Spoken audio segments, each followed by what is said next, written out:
Chair, I can confirm we're now live. Thank you, Kirsty. Good evening and welcome to the Licensing and Safety Committee meeting.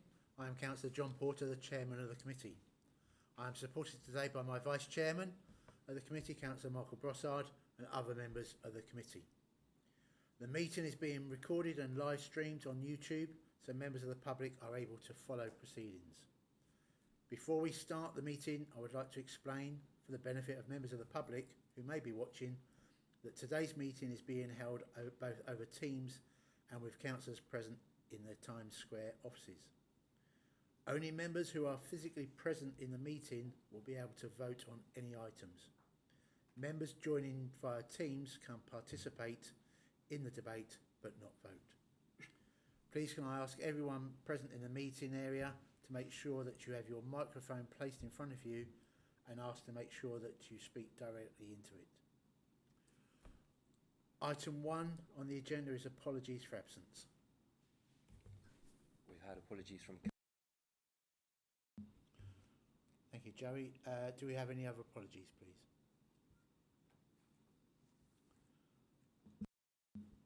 Can we do a roll call of those people not present in the chamber to see if they are online via Teams? Do you have a list?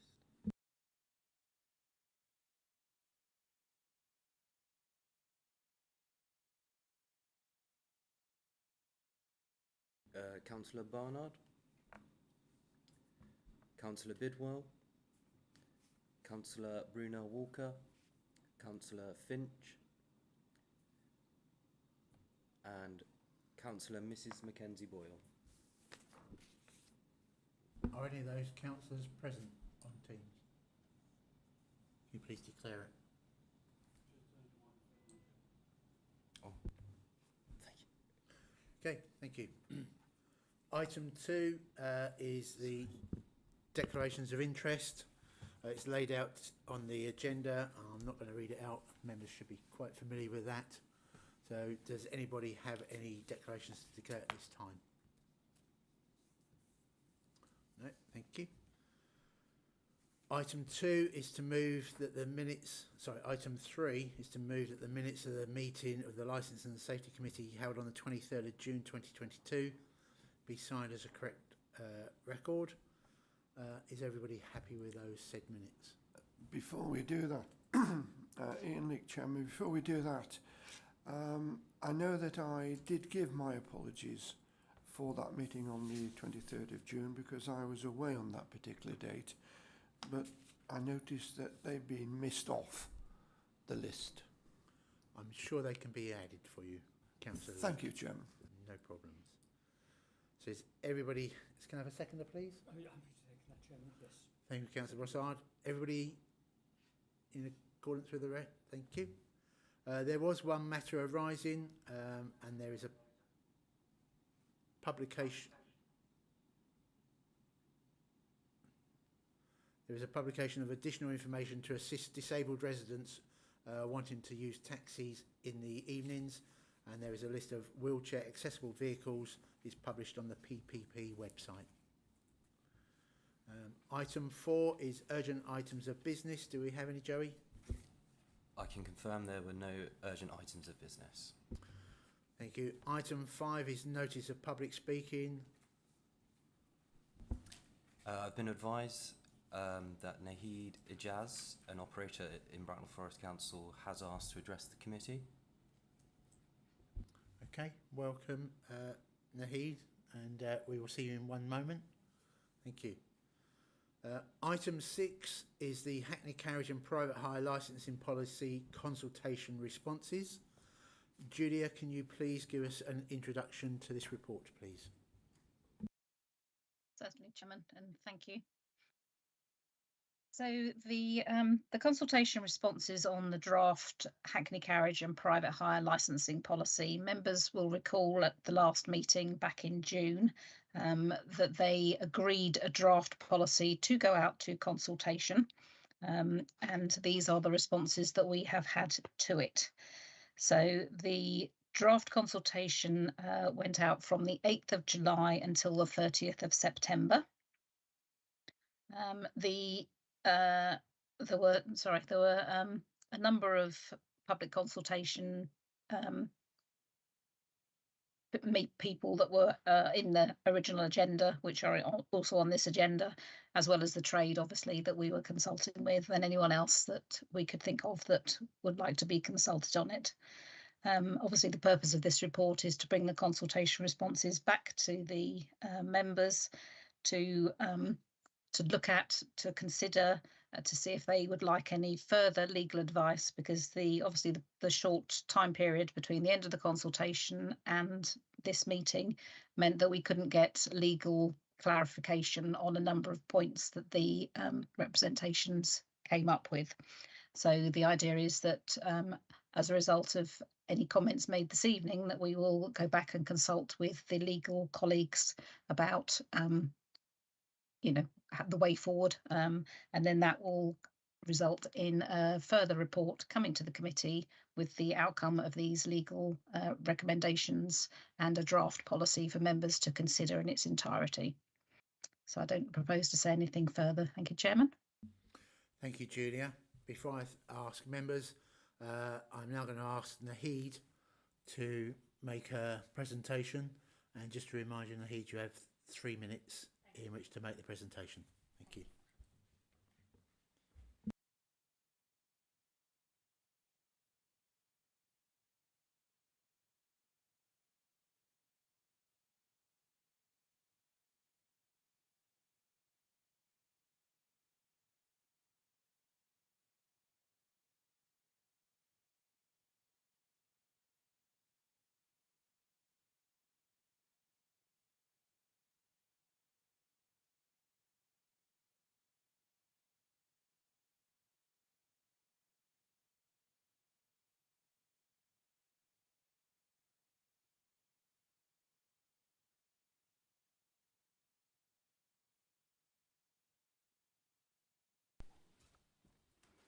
Hello.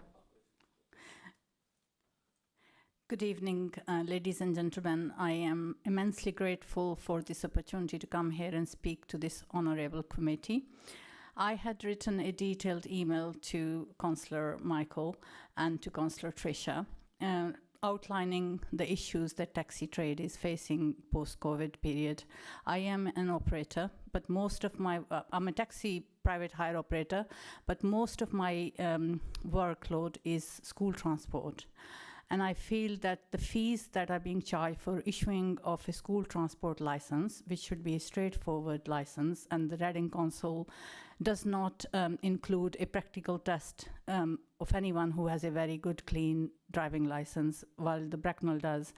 It adds on a lot of money.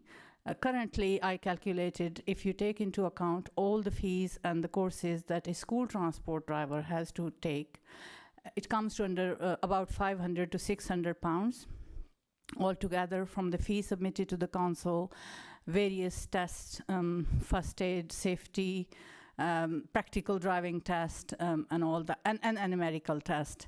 And I feel I have been an operator for almost 20 years, and I feel some of these courses are totally unnecessary, especially for school transport, i.e. practical driving test all over again for somebody who has a clean and for a number of years held a license. Keep in mind that we try most of the time to hire people who are over the age of 30 because of insurance issues. So these drivers are mature drivers and they have held clean driving license. Other than that, I think there are lots of issues. I'm sure you have come across the Uber operating in Bracknell while they're not allowed in Reading. Although they're banned in Reading, but many people who are licensed with Uber company in London, they are working illegally in Reading, and we see them every day. They are even doing the school runs, and in Bracknell they are free to operate, and it really impacts our trade here. It's a small community, and we feel that a lot of trade is going to Uber rather than to local operators and taxi drivers who pay fees to the local council. For Uber operators, for me to be licensed here as a driver, I need my DBS from this council.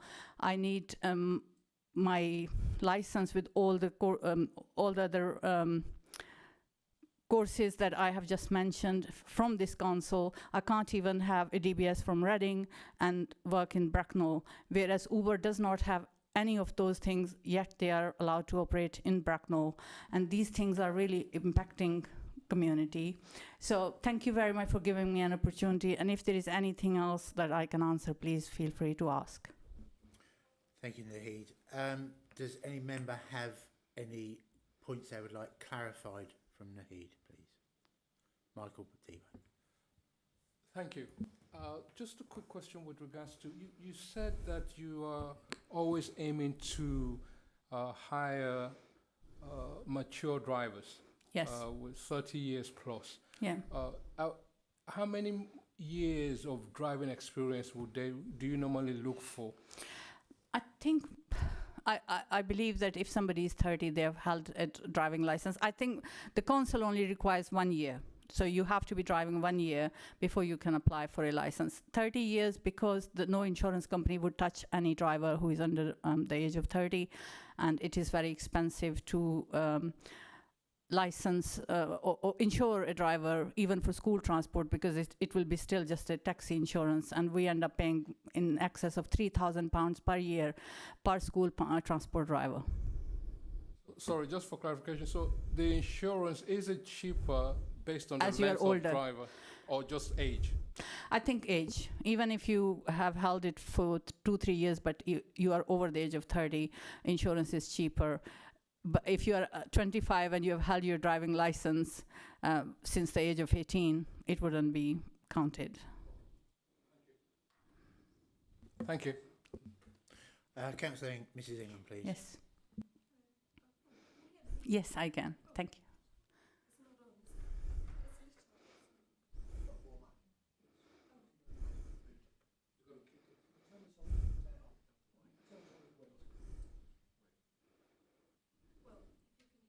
I can, yes.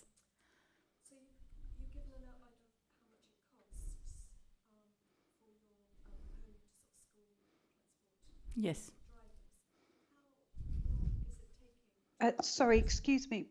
Sorry, we can't, you can't be heard, I'm afraid.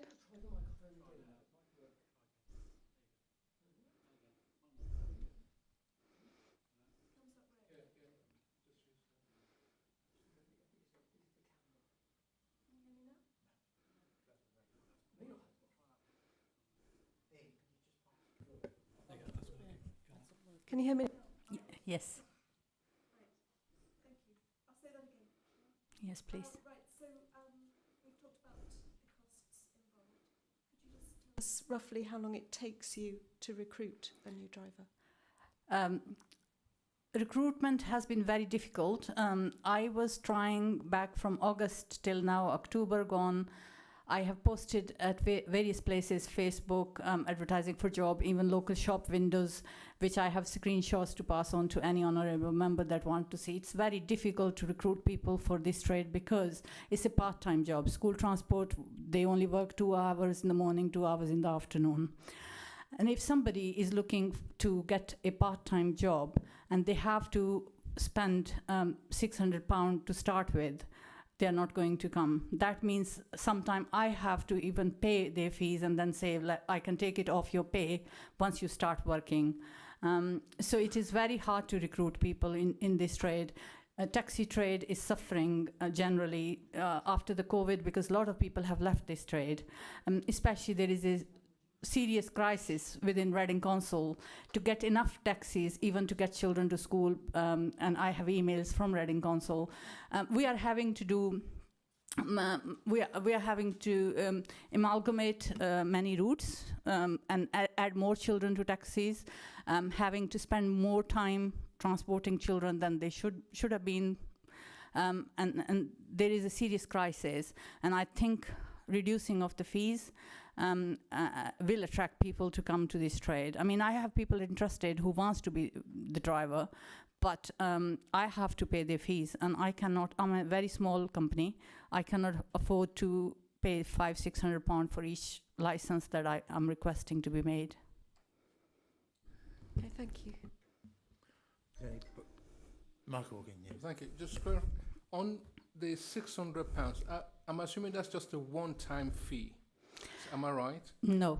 The initial fee, this is, I think, only for 1 year. About £207 is the fee that we submit to the council.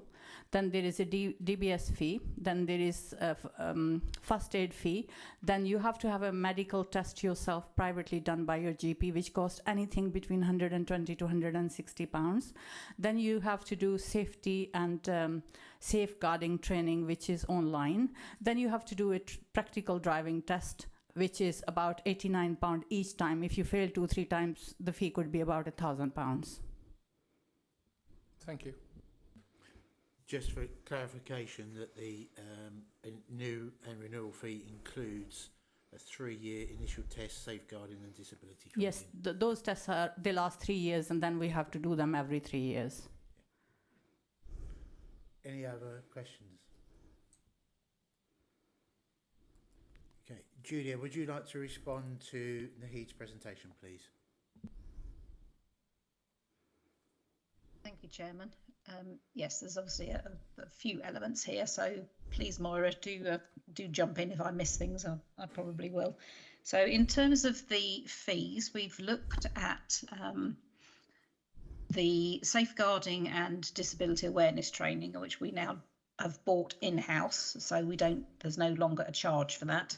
As part of the new policy, we are also looking at stopping the first aid training.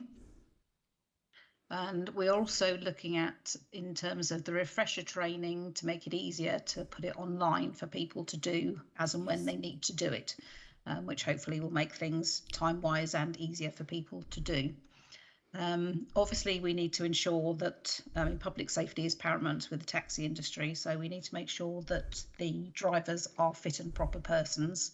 And in order to do that, part of the regime is that we need a DBS and also a medical by people. And it's always been done in Bracknell that a DBS needs to be done by the licensing team, because that is the only way we can be confident that all the records are checked properly and we are sure that people are fit and proper in terms of their criminal convictions. I don't know, Moira, I know you've looked up some of the fees for the home to school transport drivers and vehicles. The drivers are actually 3 years, so the initial application fee is for a 3-year license, not for a 1-year license. Yeah, Julia, I understand that back in 2019 those fees were £185 and those were for annual fees. A new fee that's being proposed is for £225, but that's for 3 years now, so it's a £40 uplift over 5 years, but the fee also covers a longer period of time. And then in terms of the vehicle fees have only gone up £13, or proposed to go up £13 over the last 5 years as well. Okay, thank you. We are also looking at the tests in terms of the geographical test, because several operators, home school operators, have suggested that they don't need to be done. So we're certainly looking at that again as part of the new policy. One of the other items that you mentioned was Uber. We have had this discussion on various occasions with members of the trade. So Uber operate in a regional manner, and Bracknell unfortunately come in the Transport for London area. So there are drivers who live in Bracknell who operate legally within Bracknell area. And unfortunately, there's nothing we can do about that, providing they are operating legally, as in not applying for hire, not parking on double yellow lines, and that sort of thing. But we do, if we get complaints about Uber vehicles parking on the ranks or where they shouldn't be, then we will follow those up. In terms of general fees, that's an item for discussion a bit later in the agenda. So, and Moira's already mentioned that. So I don't know if there's anything else that I've missed there. There may well have been. You had lots of useful points. Okay, thank you, Julia. I'm going to ask members if Chairman. they have any questions from your presentation, please. Tricia. Is that working? Yes, I think it is. The first thing is, I was wondering if Nahid could sit down. She's standing. It's okay. I'm perfectly fine standing up. No, don't worry at all. And the other thing about Uber is, are they subjected to the same checks, and do they have to have the same sort of driver qualifications and so on that our taxis do, or are they purely governed by what happens in London, not by what happens No. in Bracknell? May I contribute to this to answer? Okay, thank you. Julia, would you like to reply, please? Yes, unfortunately, there is no standard driver vehicle standards for everywhere. So councils do things slightly differently. Having said that, at the end of the day, the drivers need to be seen to be fit and proper, and the vehicles need to be mechanically sound and safe. So in the vast majority of cases, then the medicals, the DBSs, the courses, the safeguarding disability awareness courses, driver courses are all things that are standard.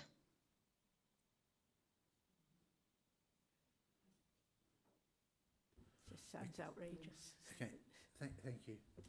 Nahid, many thanks for your presentation. It's my and pleasure. Thank you very enjoy the much rest for of your having evening. me. Thank you. Thanks.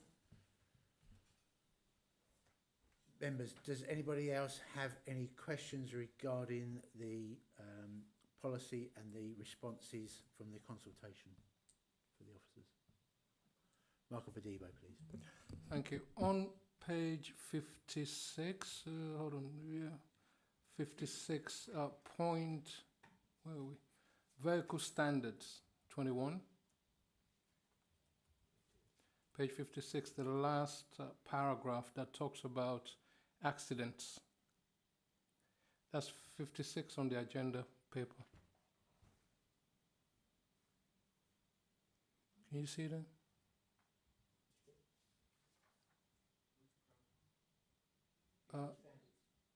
Yeah.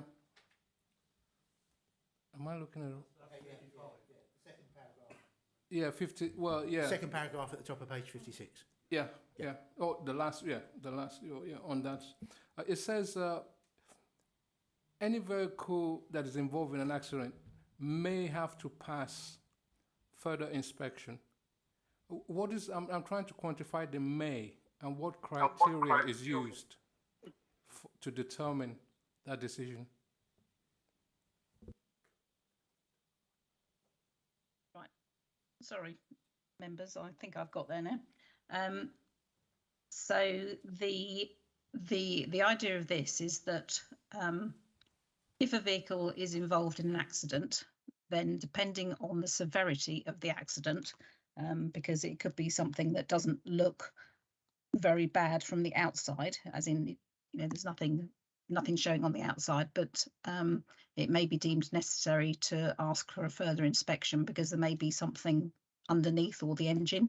But I think you're right, Councillor, it would be useful to have some more categoric examples of what we were talking about here, and some examples of what we need and what kind of things we would need to look at, if that makes any sense. Yes, I think a clarification. I mean, it's just about consistency. So, you know, if there's an accident, everybody knows that even if it's just a slight accident, it doesn't matter. So far as been involved in an accident, there will be an inspection just to determine that. Yeah. So we can change the wording on that, please, Julia. Okay. Thank you. And may I continue? Yeah, of course you can. Oh, thank you. On page 56, where it talks about the requirement can be waived in respect of specialist vehicles. That is 1, 2, 3, 4, the 5th paragraph from the bottom of the page. It talks about being modified or adapted to undertake particular local education authority contracts. Does that only apply to vehicles that are used for that particular purpose? Or could it apply for something else like, I don't know, classic cars that are used for taxis? Yes, the intention is that it also is used potentially for novelty vehicles. So sometimes things like fire engines are used for taxis. Not very often, has to be said, but that's the idea, is to encompass those as well. Yeah, sorry. That paragraph actually just, I think, makes it look as if or read like it only applies to local education. Okay, so could we change the in respect of specialist vehicles to put that more as a novelty vehicle kind of expression? Yes, please, so that it's not just, it doesn't just apply to local education. Okay. You could make it specialist / novelty vehicles. Mm-hmm. Okay. And I just have one last question, if I may. Sorry, Chair. I'm just trying to get an understanding of how we put these policies together. The reason why I ask that is, for example, the handband requirement, that people must put a handband on. I read the feedback from the drivers on this, and I agreed with some of them, because I'm thinking, yeah, what does that actually do? I don't even know what the handband looks like. Is it here? Okay. Yes, it would be. It's a bit like the security industry. They have an armband, if you like, on their arm. The idea of a suggestion of that being on a driver's left-hand arm, if you like, was so that the passengers could clearly identify the driver. But it's been brought up in a few conversations, and to be honest, as long as the badge is able to be seen somewhere in the vehicle so that the passenger can identify the fact they've got a licensed driver, then that it could go somewhere else. Yeah, okay, I think we probably need that to make that clear, because I'm assuming with the security guys at the door, they have a particular outfit that they wear. And people expect to see that. But when you're a driver, I don't think we tell people what kind of dress or what to wear. There's no uniform. So somebody might wear a kaftan, for example. Where do you put that? And also, there's nothing in the policy that actually says a car has to be left-hand or right-hand drive. So it could be any. Right, so if we can just take a look at that. But I go back to my base question. How is the policy put together? Do we read a lot of other councils and what they're doing? Is there a framework, a general national framework that we start from? The policy was put together by a solicitor, a gentleman called Jim Button, who's an expert in the taxi industry. So he's put this together in terms of best practice, guidance notes. There was an original report that I put to the committee a couple of years ago, which was entitled the Statutory Standards for the Taxi Industry. And that's given a lot of suggestions and sort of a framework as to the kind of things that council should have as part of their policy, as well as insisting that there was some kind of policy. Bracknell have had guidance notes in the past, and so this incorporates some of what it was already in the guidance notes, as well as more recent and best practice. Thank you. Can I just add that it's down to this committee whether or not we want our drivers to wear armbands as well as their badge, or if their badge is, in our opinion, satisfactory and they're clearly on display, then we don't actually have to adopt the armband. So providing the badge is clearly on display and it's part of their requirement, then we can actually say we don't want the armbands. So it is this committee that will make those decisions. Councillor Mrs Ingham, please, and then I'll come to the other two councillors. So just picking up on what you've just said, Chair, those decisions, are they going to be when Julia presents her report in response to the feedback from the trade, or are we going to be making those decisions today? We've had the feedback from the trade, so we've got the responses in front of us, so we can say we agree with the responses and we want to amend, or we want to keep the policy as we submitted to consultation after reading all the responses. Right. So we're going to do that tonight? Yeah. Okay, All right, that's good. Right then, thank you. So I read the report, and it's quite clear that our local trade is feeling the cost of living crisis. I don't know how to phrase this properly for you. I had the reason I'm really asked. Well, this is a double-edged question.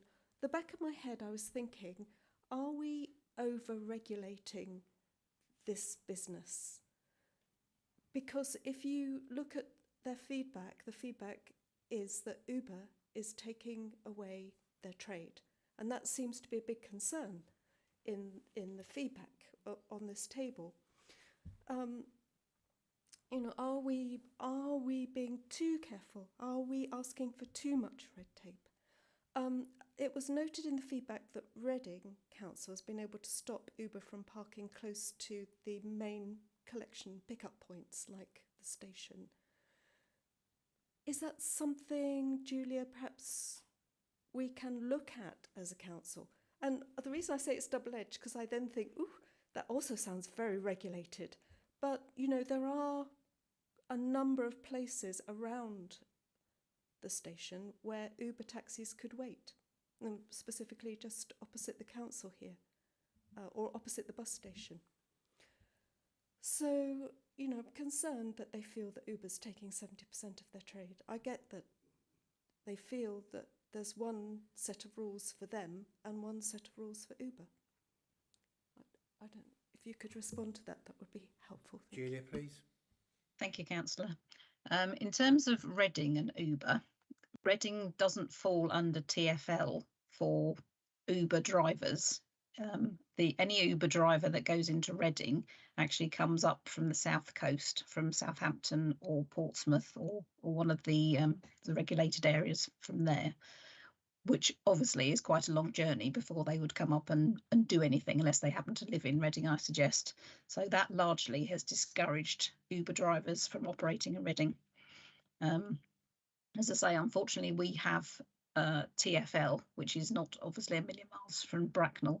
And we have written to our local MP, TfL themselves. Oh gosh, I can't think now. Chairman, I know you signed the letters. There was somebody else we wrote to as well, lobbying them in terms of could we have some other system so that we didn't have all these Uber drivers in Bracknell. But unfortunately, despite several attempts, we didn't actually get any response to those letters. So, you know, whilst unfortunately we can't do, if Uber aren't operating illegally in Bracknell, there's absolutely nothing we can do about them. But obviously we are out and about, and if we see them doing anything like parking on a rank, as they have been known to do in the station, then we will move them on. Maura, do you want to come in? Okay, but it's not ideal, is it? Okay, so. No. So I was just going to stress the fact that we don't afford them parking. They can't apply for hire, and we don't afford parking ranks. We don't designate parking ranks for Uber to use. No. Right. Okay. I'm encouraged that the chair thinks, you know, we can make decisions this evening and amend as appropriate. I mean, I actually reading through the feedback was moved to sympathy with our local trade. You know, some of the feedback was very constructive, you know, given their average annual mileage now post-pandemic, it's much less than it was prior to the pandemic. And so they're asking if they could have their MOT, their inspections at 6 monthly intervals rather than 3 times a year. Would that be possible?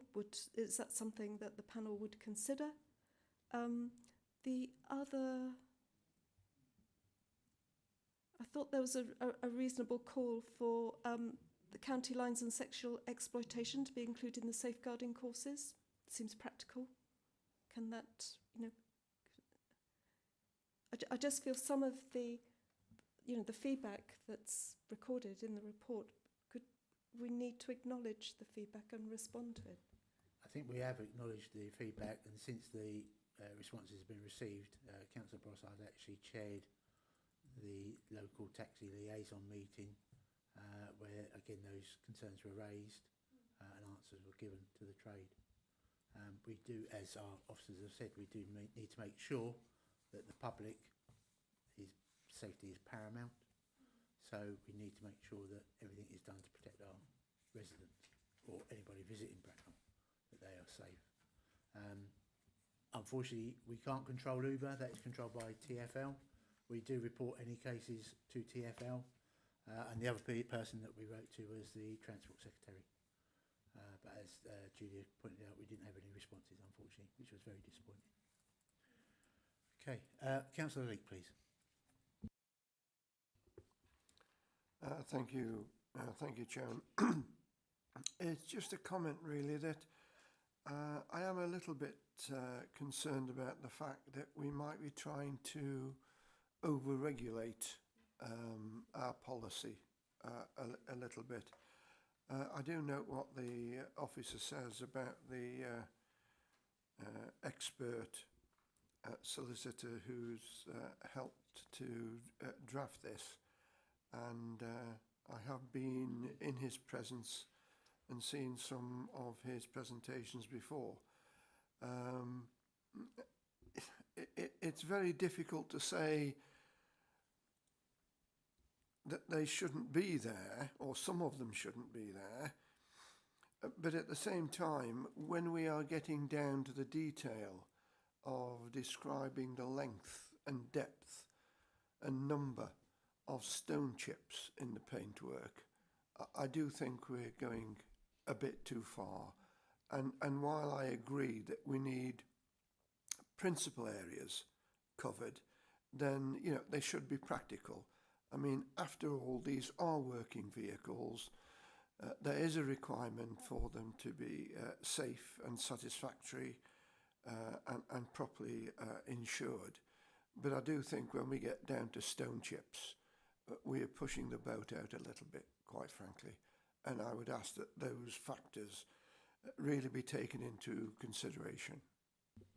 I'm sure that it will be, Councillor Leake, and obviously our advice tonight will be reflected in the policy that will actually come back to us in February. Councillor Atkinson, please. Thank you, Chair. I think my points have been covered by Councillors Ingham and Leake.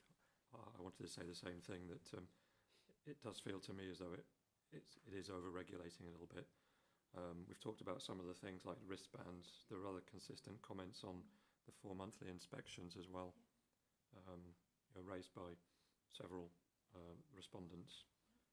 Another issue that was mentioned several times was the BFC corporate logo on the taxi sign.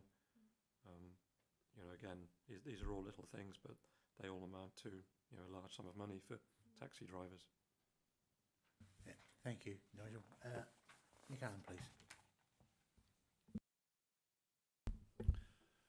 Just going back to one that Councillor Cadebo mentioned earlier, back on page 56, he mentioned, we were talking about the paragraph or section 24, where they said the requirement can be waived in respect to specialist vehicles, and you changed it to specialist novelty.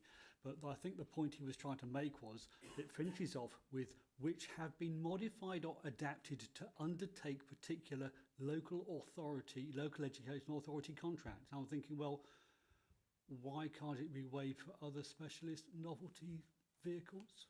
I mean, is it only for ones which are for local education authority contracts? I thought we were taking that bit out. You didn't say to take that bit out. Okay. You said to change it to specialist/novelty, but didn't take out the rest of the sentence. Okay, right. So I meant to say take out home to school and just insert novelty/specialist. Right. Okay. Yeah. Sorry. And the other, just to play devil's advocate on relaxing the requirements, what we need to avoid is the race to the bottom and relax it too much, because if you do that, then basically it becomes too easy, and then anyone can do it, and anyone, we will get into serious trouble when the rules are broken. So I think we need to watch out for that. And I have to say, I do respect James Button and the work he puts in. So. I'm fully in agreement with you there, Councillor Allen, and but there are some points in there that are not so serious. So I'm going to take one question from Councillor Ms Brown, and then we will then decide what things we would like our officers to consider re-looking at on the policy before it comes back to us in February. Thank you, Chair. I was reading through this with some concern, really, because the number of things that seem to have been added, like why the instigation of more frequent checks on cars which are usually more modern these days. I mean, you might want to do that for the novelty ones, make sure they're all right, but I think increasing frequency of checks is a little OTT, and there are other similar things like that.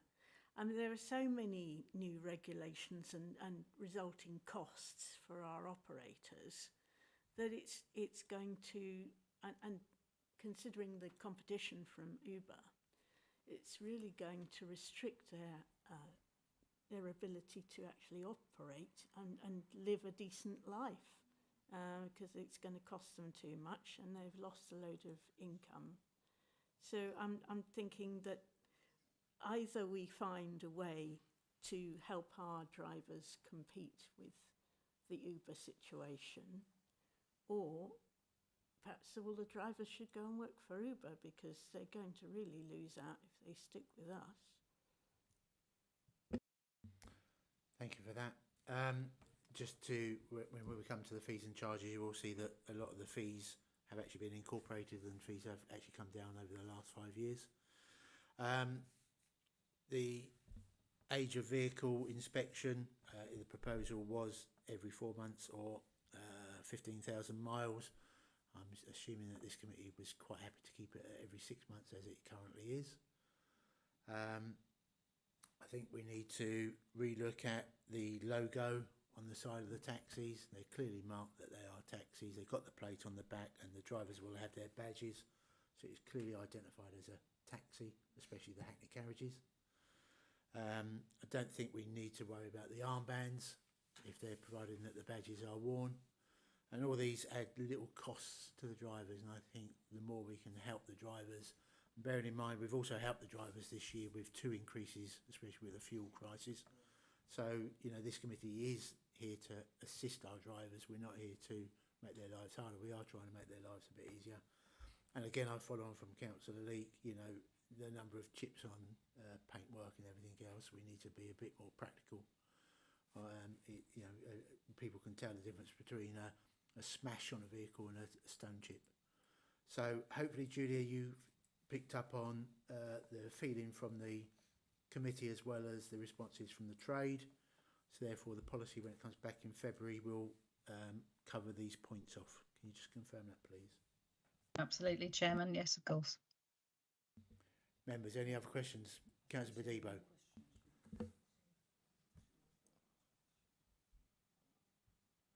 Yeah, just before we close this, I would like to also touch on this car, the type of car. Now, there has been feedback on using saloon cars, for example, as part of what we allow them to use. I think it's a good idea. I think we shouldn't exclude. I think the idea, there's a comment here about if you have an operator's license, for example, maybe you need X amount of disabled or wheelchair access cars. But looking at, if I come out of the Bracknell station and I look at the amount of wheelchair users using the cars, it's almost zero every time I go past. So why are we restricting people and forcing them to buy a particular car? Bearing in mind also that electric cars, for example, on those Leaf or whatever it's called, is actually a good thing. But they obviously, because they're not wheelchair friendly, they might not be, people will not buy them. But we should try and encourage people to use electric cars for taxis now. That is something that we will, as a committee, be looking at in the future. I can remember when I first joined this committee some 12 years ago, the policy of introducing all Hackney carriages to be wheelchair accessible was being introduced by this committee. So it has to come to this committee, and if that is the will of this committee, then we will get officers, because we want our taxi drivers and our private hire and home to school eventually to go all electric, and basically from 2025 all vehicles are going to be electric anyway. So it's something that we will have to look at very seriously on this committee. So again, we will get officers to start preparing papers to bring to this committee. Okay. Councillor Leake, please. Thank you, Chairman.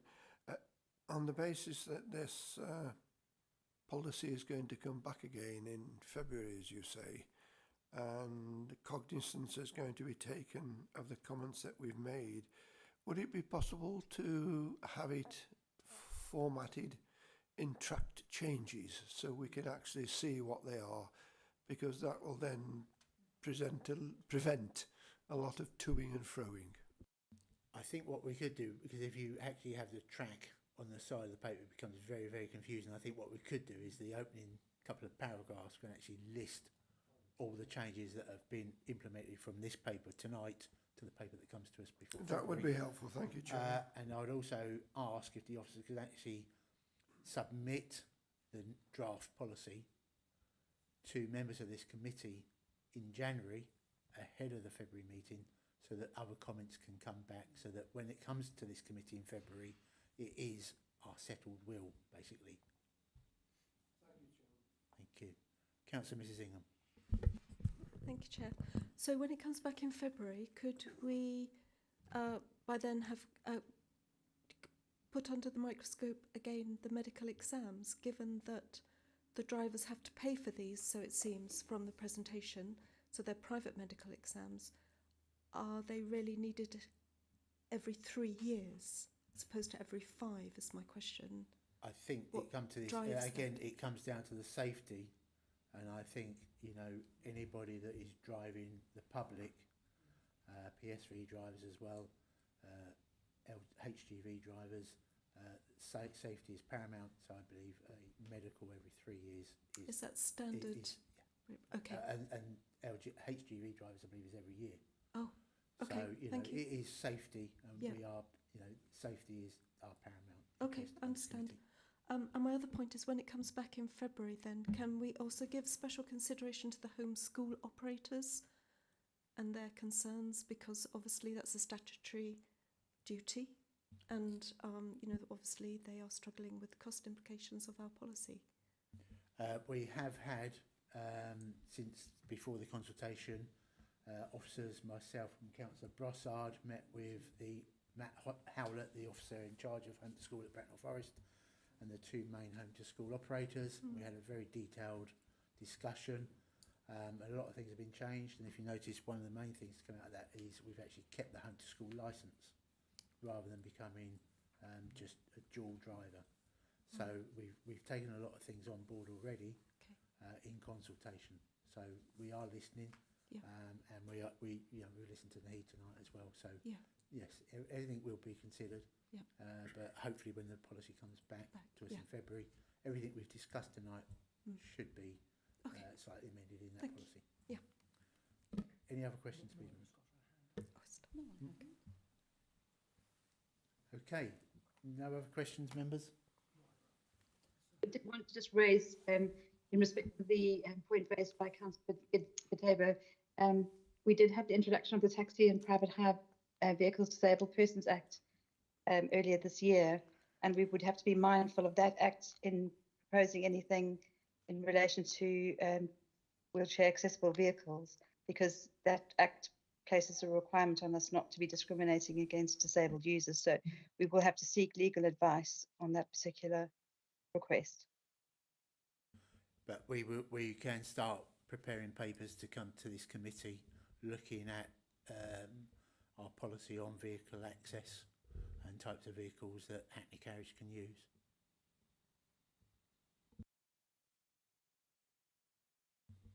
Okay, members, so the recommendations on page 7, 2.1 is to consider their representations as outlined in Appendix A and Annex A.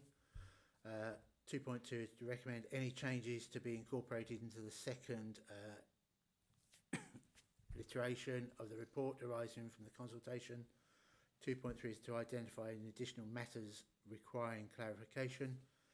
And 2.4 is to agree that the outcome of the above recommendations be for further consideration by the Licensing and Safety Committee at the 2nd of February meeting in 2023, prior to a recommendation being made to full council that the policy be adopted.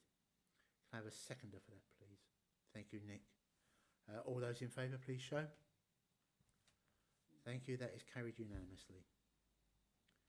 Item 7 is the fees and charges. Moira, would you like to introduce the report, please? Thank you, Chairman. As members will be aware, the Joint Public Protection Committee reviews the Public Protection Partnership's budget every year, and this includes the fees and charges. That's usually done in the autumn. They then make a recommendation to each of the partner authorities that the budgets and the fees are adopted, and they did this at the 5th of October meeting. The proposal, in essence, is to increase the discretionary element of the fees and charges by around 8.5%, which is slightly below inflation. All fees, as members will know, are set on a full cost recovery basis, and this has meant for the first time in 3 years we've had to increase the hourly rate from £59 to £64 this year.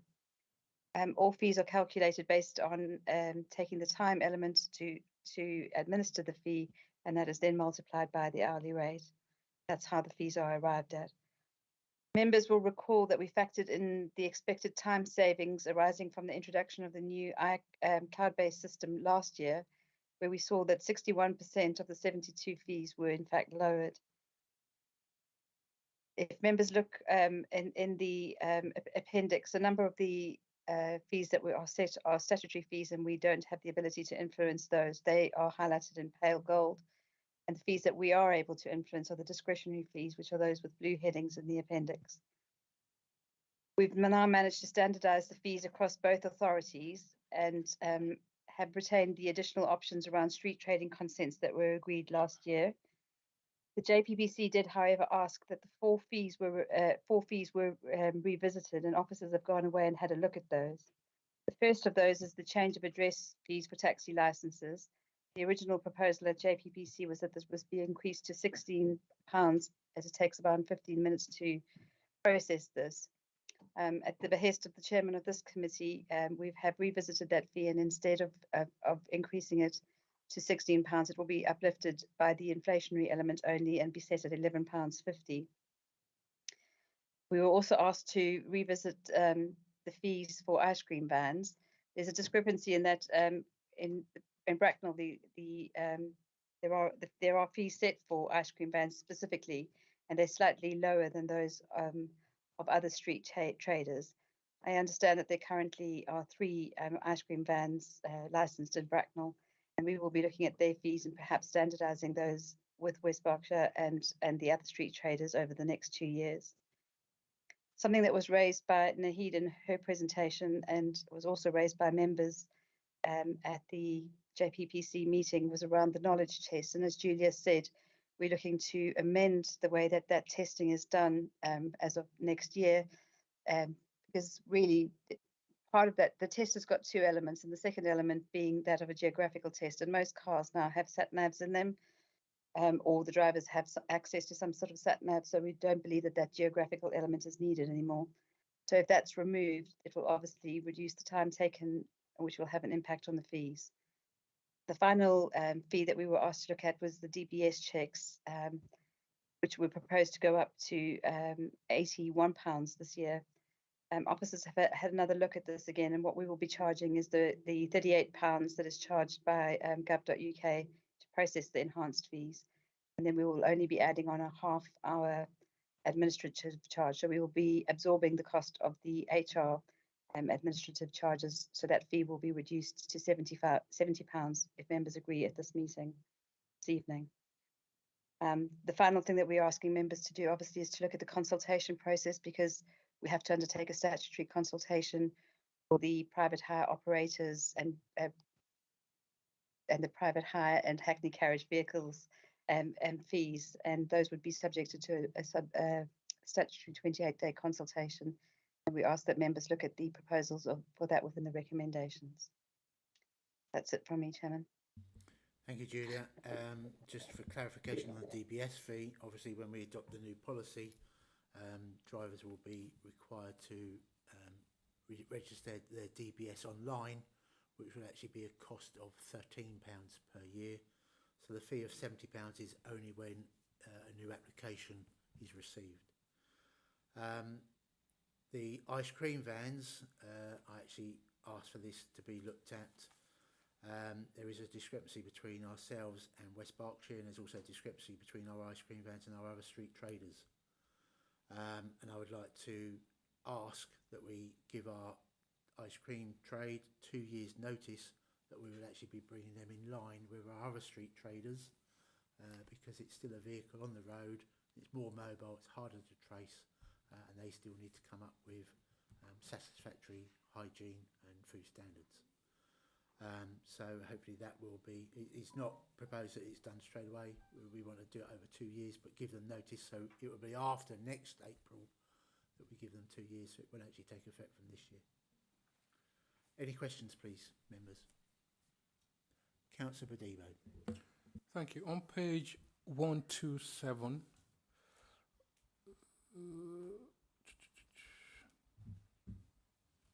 5.12. It says going forward, so this is sort of the, going forward, it will be possible to remove the geographical element. Should member be minded to agree to this? I'm trying to get clarification on that. Can't we just remove it now? What is going forward? Going forward from where? The knowledge test Yeah. incorporates not only going from A to B, but other things about being a taxi driver. That is part of the initial fee, and the knowledge test is only payable if a driver fails any part of that. So it is proposed that it comes back to us in June for us to look at the fees of what fees we want to do, and part of the proposals is that we will look in June at removing the actual knowledge test of getting from A to B. The other part of the test of being an actual taxi driver and the legal requirements is part that we will be hoping to keep in the initial fee, but we will then also be looking at making sure that that can actually be done online, which will again will reduce the fee, but it's only payable if somebody actually fails. Okay, thank you. Just want a clarification that that was correct, Moira? That is correct, Chairman. And the other thing to say is that we need to amend the policy before we can amend the fee. So once the new policy is in place, that will be reflected in the policy, and then we can look at amending the fees in line with the policy change. Thank you. Councillor Miss Brown, please. Thank you, Chair. I was a bit shocked when you said there was an increase of 8-point-something%, considering the fact that people in our borough won't have had an 8% increase in any salary for goodness knows how long. I think this is going to reduce their abilities to pay what we're asking, and it just sounds wrong to be doing this right now, because it's a huge problem for people. It could put people out of business if they have to fork out that much, and they have to pass this on to their clients who won't be able to pay that. So, I think this is counterproductive. I think we may be cutting off our noses to spite our face. Chairman, if it's helpful to members and provides them with any reassurance, I did mention in my presentation that some of the fees came down last year. So in 2019-20, for example, a vehicle license cost £282. This year we're proposing to put that up to £288. And unlike the 2019-20 fees, there's also an option when it's a renewal fee that would be a lower fee of £256. So although it sounds like they're pretty big numbers, an increase of £6 on a fee over 5 years is not overly significant. Most likely it will. Sorry. Yeah, I'm thinking of the hourly rate from 59 something to 64 something, I mean, that times how many ever hours they're charging for, that could add up quite a lot. Can I just point out that in 5.4 it does state that the hourly rate hasn't gone up for the previous 3 years. So we haven't kept pace with inflation. And unfortunately, all our fees are going up as well, all our costs within the PPP. Wages are going up, all our supplies are going up. And the public protection is there to try and recoup some of the costs, but it still runs at a loss. I would question whether wages are all going up, but there you are. Councillor Allen, please.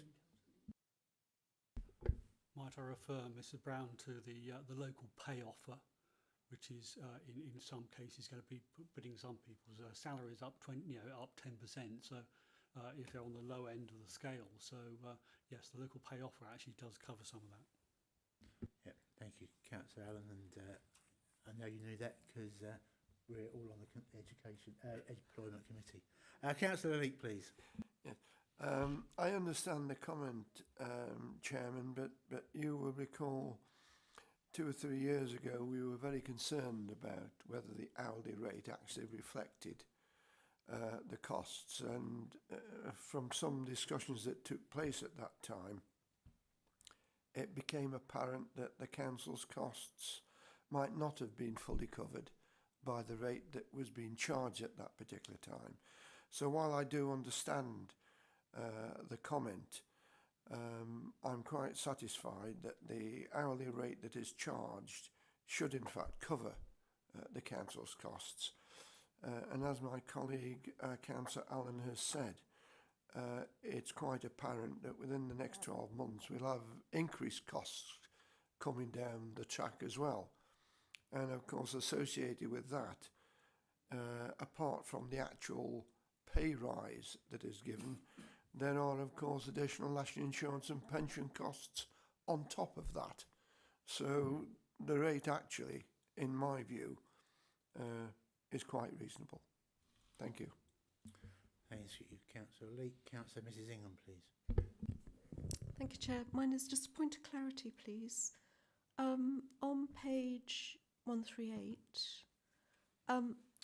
could you just please remind me, why have we got not applicable for West Berkshire fee for home to school, new and renewal licence, and home and school, new and renewal driver licence? Moira, And would you Julia like to will- answer that, please? Julia will correct me if I'm wrong, but we don't in West Berkshire they don't offer. We don't issue specific home to school transport licenses. The drivers will have a dual licenses, not a specific lower rate home to school license. Yeah, that's correct, Moira. Is that better value, Chair? That is why we want to keep the home to school licence fee for Bracknell Forest. That is why we want to keep it. It's a lower cost. Yes. Oh, okay. Lower cost. Thank you. Yeah. So just to reiterate, we are trying to do our best to look after our taxi trade. Yeah. Councillor Miss Brown again, please. Thank you. I appreciate your comments that you're trying to do your best to keep costs low and so on. Can I just point out that the local offer may be one thing, but I know most of our residents, or a huge proportion of our residents, including the fire service and the nurses, are not going to get as much as 8% at the rate they're going. They've only just been offered 5%. But this is applicable to people that are applying for licences, not residents. Councillor Bedibo, please. Thank you, Chair. I mean, I just want to say that the last time we looked at fees and charging and things, I think this committee was very, very generous, and we took into account the hardship out there, and I think we did a very good job for both the drivers and our residents as well. So yeah, I'm happy with this. Thank you. Councillor Atkinson, please. Yeah, I'd reiterate what Councillor Bedibo said. I think there's just a small point. There's a couple of typos on the columns for the year. Like on page 138, it's got 2023-23, and then further down on 139, it's got 234. Could I just ask that be checked? Chairman, I have corrected those, but not on the version that you've seen. Okay, It's thank faster you. than when I was looking through it the other day. Thank you very much. I think that actually come up at the JPPC as well. Yeah, thanks. Members, any other questions, please? Okay, we go to the, I'd like to propose that the recommendations set out on page 125, 2.1, 2.2, 2.3, 2.4 and 2.5 be agreed. Can I have a seconder for those, please? Councillor Leake, thank you. Those in favour, please show. Those against, please show. Those abstaining, please show. With one abstention, the rest are voting for, so that is 8 for and 1 abstention. That is carried. Thank you. Item 8 is the Hackney Carriage and Private Hire Trade Meeting update. Again, Moira, would you like to give us an update on the meeting that was held recently in September? Chairman, since this committee last met, we've met 3 times with the trade. We met back in July. We met with the trade to discuss the initial policy.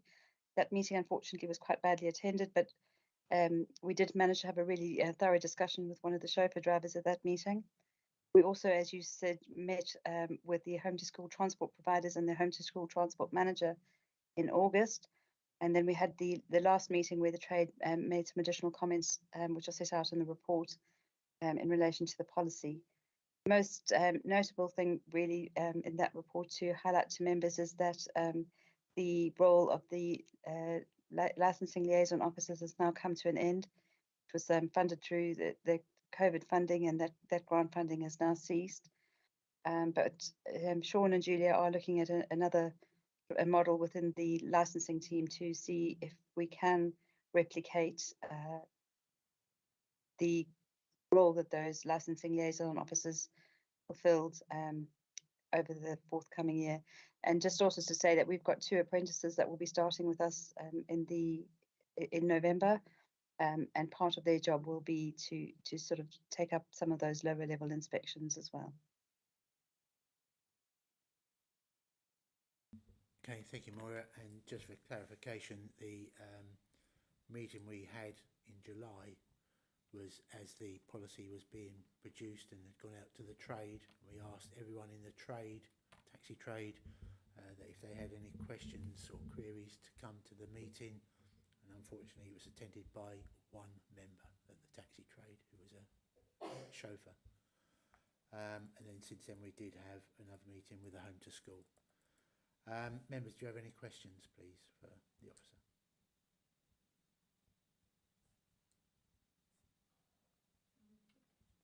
Councillor Miss Brown.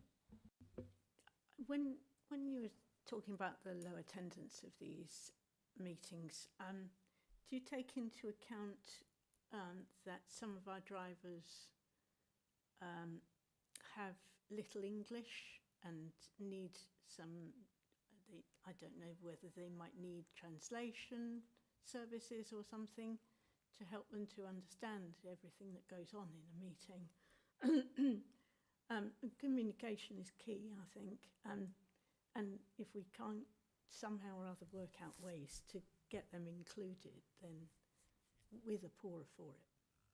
We're building a very good relationship with our taxi trade, and we talk to and have emails regularly from their representatives, and their representatives, especially Manoj, does a lot of hard work in the background, and he communicates with myself, Councillor Brossard and the officers on numerous occasions.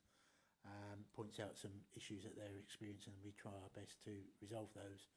So not only are we communicating with the trade, but also those representatives are also communicating with their fellow colleagues. Is a meeting an appropriate sort of forum for doing this, or should it be taken offline and have the discussions that you have? We do have discussions. We have two meetings a year with the taxi trade to listen to their concerns. The first meeting we held last year was planned for an hour, It actually lasted 4 hours so that everybody in that meeting could talk. So we didn't cut them off after an hour. Myself and Councillor Brossard were there to listen to all their concerns. And we basically went, that is an easy fix, that's a medium fix, that's a long-term fix. And all the short-term fixes were actually done very quickly. So we are listening and we are trying to engage with the trade far more than we have ever communicated with the trade. As well, yes, if I could, I'd like to endorse what the chairman has said. We have actually reached out to the taxi trade, and I think the relationship over the last maybe 2 to 3 years has improved greatly. It is a case of a partnership now rather than us against them, and I think we've seen the benefit of it. I think one of the other things that's happened with the taxi trade is that through COVID there has been the contact and the opportunity through using Teams. In the past, they used to have to come, you might remember, to the council chamber upstairs. Now, at least, there's this means of communication through Teams. And also, there have been situations where taxi drivers have used their mobile phone. And actually, you can see them sitting in the taxi rank, participating in it. So I think there is evidence of communication both ways. Thank you, Chairman. We've actually seen taxi drivers leave the meeting because they've then picked up a fare. So, you know, we can't do much more. But honestly, Chair, there's quite a lot of them that can't participate in that sort of thing because they don't have the full language. Somebody has to communicate with them what has been said and get an answer and relay it back and stuff. So, I mean, yeah, I'm sure you'll find that Menage, their representative, does communicate with them on a very regular basis. So, Okay. and he does work very hard for the Bracknell taxi trade. So, and again, I'd like to express my sincere thanks to Menage for all his hard work. Okay, members, that was just for note. So there is no recommendation, and I'd just like to close the meeting. Just advise people that the next meeting will be held on the 2nd of February 2023. There was a typo on that as well. And it also takes me to wish everyone a happy Christmas. And please enjoy the new year as well. So hopefully I'm the first one to do that. But I always like to be one of the first to wish everyone a happy Christmas. And look forward to seeing everybody next year. Many thanks for your time. And again, thank you, officers, for your participation as well. And again, Nahid is still here, so I'd like to thank you for your presentation tonight. Much appreciated. And hopefully we can work again and you will see some results. Thank you.